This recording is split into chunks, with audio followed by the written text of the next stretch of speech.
my channel. This is May. So tonight guys, our dinner diary again is simple lang, very simple, which is rice mealy, organic rice mealy in Chinese yam. Yes, ito siya Chinese yam guys. So organic rice mealy, parang simple lang, i-boil mo lang siya until it thickens, then add the Chinese yam. And ito siya ang ating main dish, which is bitter gourd stir fried in duck meat and topped with crushed peanut. Yes, crushed peanut guys. It's delicious. And ito siya ang ating para siyang puff pastry, pero hindi siya puff pastry guys, kundi filo rolls yata. Yes, filo rolls ang tawag dito, which is ready to eat na siya, hindi kailangan i-cook. So, ang gagawin natin guys, para siyang shawarma. We will make that bitter gourd as a filling, wrap it dito sa ating filo rolls, and yan na siya. Para siyang kung sa amin guys, sa Iloilo, it's called fresh lumpia. Yes, fresh lumpia. Pero ito siyang filo rolls is made of very thin dough yata. Egg? Yes, I'm not sure. Kasi mabibili naman ito siya guys na ready-made na siya. While sa amin is we are making it. So, ganito lang siya kasimple guys. Fill it as much as you want.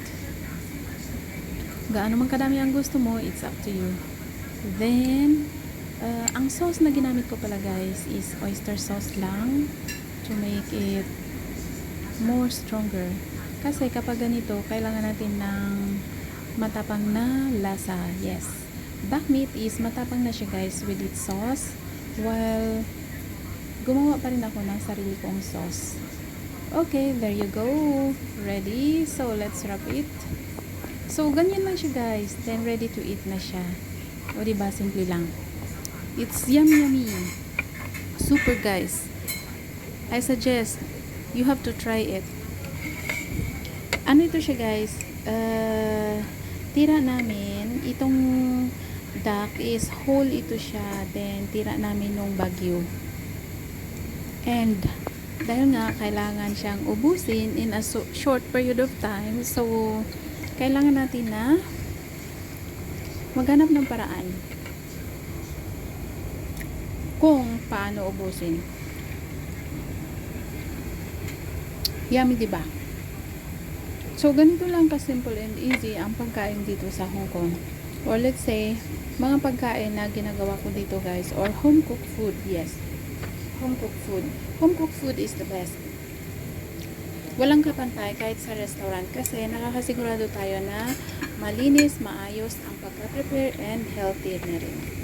So, huwag tayong maging tamad. Cook your own food and you will know how to do it. So that's all for today. Thank you so much. Have a blessed day.